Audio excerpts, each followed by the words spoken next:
Welcome to another episode of Theological Pipe.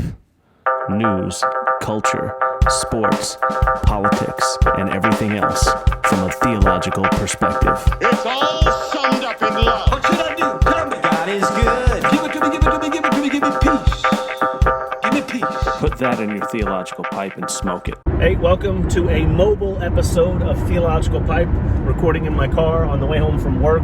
Appreciate you. If you're watching on YouTube, click subscribe, comment, like. If you're listening on Apple or Google or Spotify, hit the subscribe button. I appreciate it. I'm going to talk about three things pretty quickly as I drive home. One, going to talk about a no-tolerance policy that just is silly when it comes to school and a 12-year-old kid that was suspended for 5 days. Going to talk about that. I'm going to talk about, in my opinion, and I'm not a huge Trump fan in some areas, but he's done some good things, and in my opinion, he just did one of the greatest things of his presidency so far, and we're going to talk about that. And then I'm going to talk a little bit more theologically in terms of how believers, how Christians especially, are supposed to treat people and what our focus should be. So there was a 12-year-old kid, and I'm going to say the name of the town, I'll get it wrong, so you could look it up. A 12-year-old 7th grade boy was suspended for 5 days because on his virtual classroom, he was doing classes virtually. On his virtual classroom, the teacher saw a toy gun in the Zoom meeting, and she alerted the principal. The principal alerted the police, and the police did a welfare check on this boy, and nobody informed the parents of what was going on. So the police show up to this kid's house, they do a welfare check, the kid is scared to death, the parents are rightfully angry because nobody informed them what was going on. And you know, this is there's a zero tolerance policy a lot of schools have when it comes to fighting or guns or whatever. And I understand it in a sense, but to not inform the parents, to call the cops, and they showed a picture, you can go look it up, they showed a picture of the gun. It was obviously a toy gun. So even, let's pretend for a second that the teacher just saw a flash of the gun and she didn't know it was a toy gun. She was unaware, and which I find that hard to believe, but let's pretend that's the case. You don't call the parents. Okay, so maybe the teacher says, hey, I've been told that whenever I see a gun, I'm supposed to go to the principal. So she goes to the principal and says, I saw a gun. So let's pretend that it's school policy, or it's the law for the principal to then alert the police of this. I get all that stuff. But the fact that not one person decided they were going to call the parents and say, hey, here's what's going on. So when the cops show up at this kid's house and the parents are there, he's not traumatized beyond belief. And that's what they said. He was crying, he was upset, and it just blew my mind. So, you know, no tolerance. I get the rules, I get the things that are in place to protect people and to protect the school from liability. But at some point, you should have called the parents. At some point, they should have said, hey, you know, your kid was on Zoom, teacher said he saw a gun, she saw a gun, can you talk to your kid about it? The cops have to come because we have to call them again. I don't even know if they had to come. I'm just giving them the benefit of the doubt, which is probably not the smart thing to do these days. But yeah, 12-year-old kid, toy gun. The gun was obviously a toy gun. Again, if the teacher saw a flash, I get it. But man, you need to get a hold of the parents. And I put that on top of some of the educators that I'm reading about and hearing about who are upset that with this virtual classroom and with this stuff that we're doing virtually, they're upset that parents are going to be able to watch them teach, that they're going to be able to see what they're teaching the kids, which is concerning to me. Why are they concerned? Why, to me, open the classrooms. You should be able to watch online classrooms all the time. I mean, what are you hiding? Why are you not wanting people to watch what you teach? I just think it's just a silly thing that we need to start fixing in this society, fixing in this country. And on that note, one of the things that they do teach in public schools, and one of the things that they definitely teach on college campuses, and one of the things that they definitely teach in government agencies and sometimes in businesses and stuff, is a thing called critical race theory.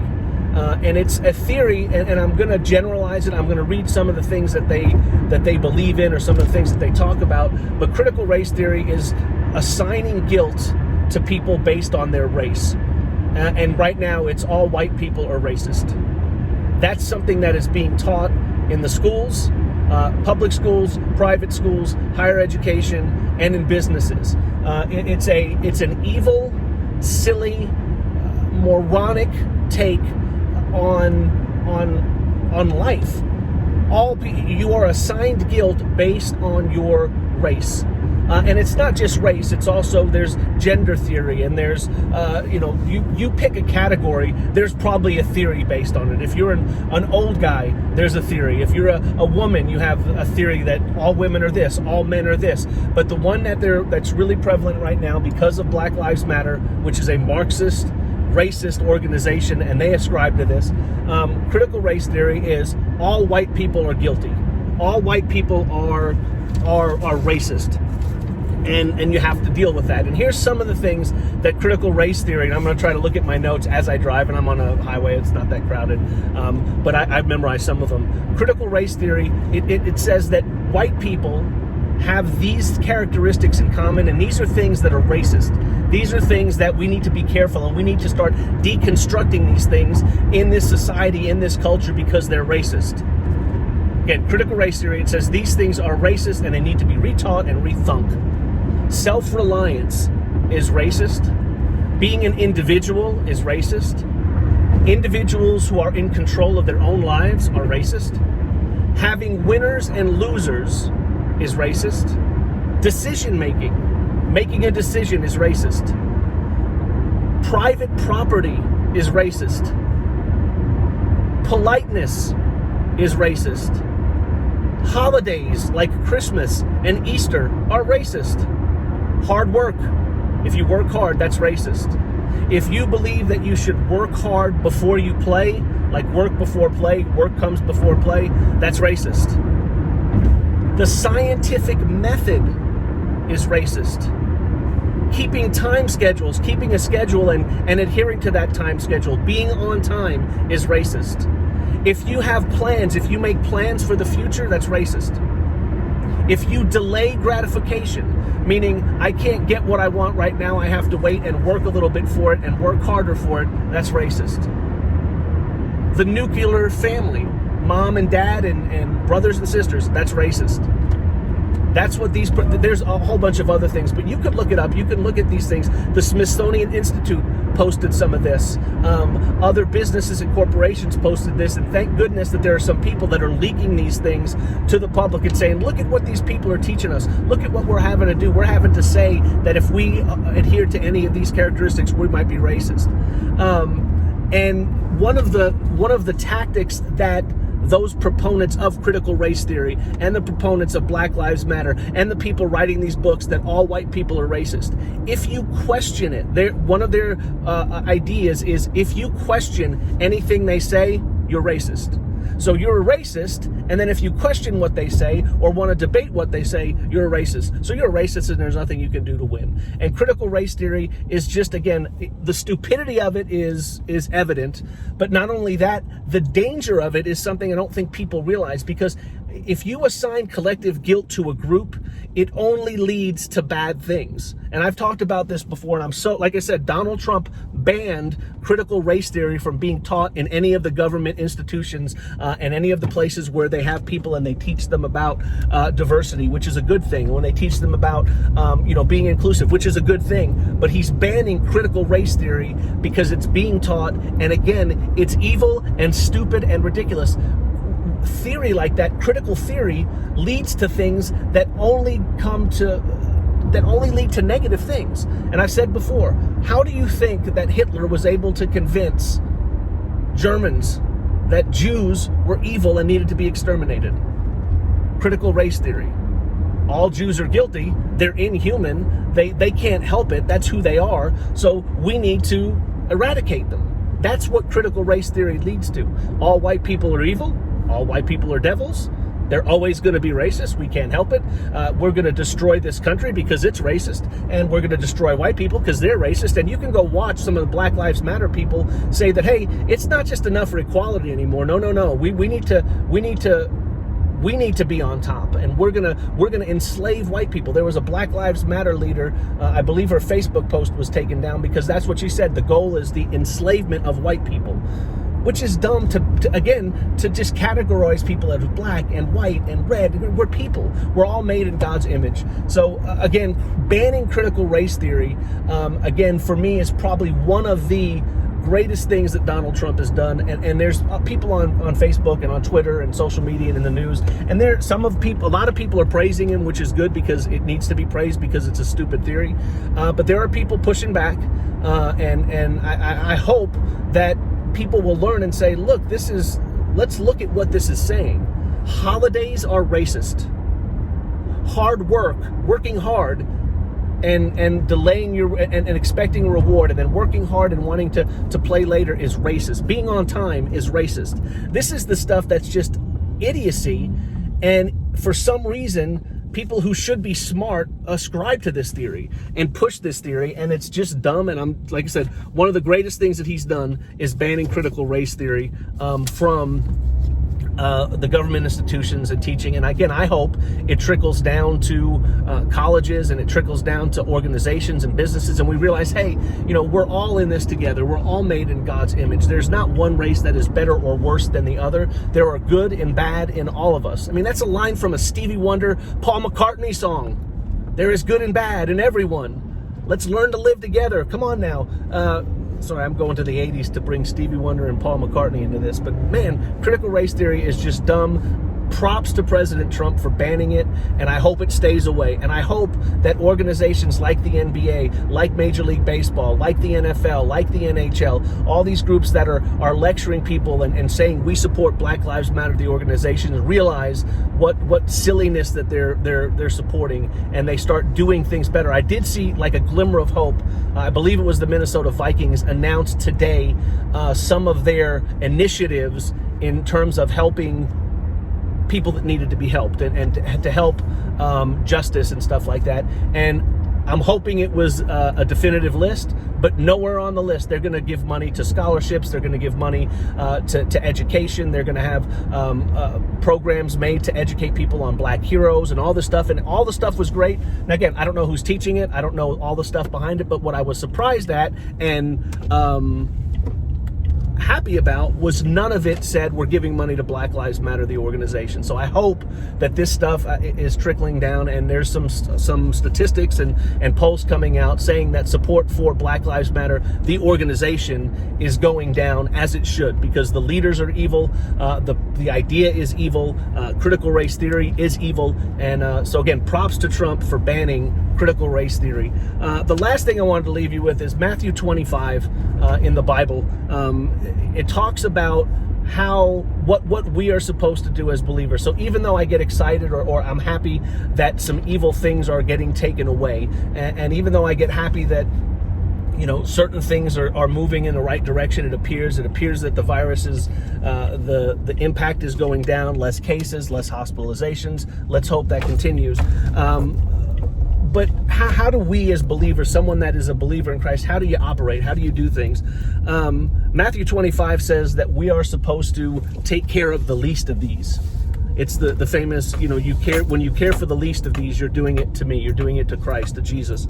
And here's some of the people he talked about. He said, if you see someone thirsty, you give them a drink. If you see someone hungry, you give them food. If they need clothes, you give them clothes. If they're a stranger, you invite them in. If they're in prison, you go visit them. That's what Christ is talking about. And for me, if you see somebody in need, you help them.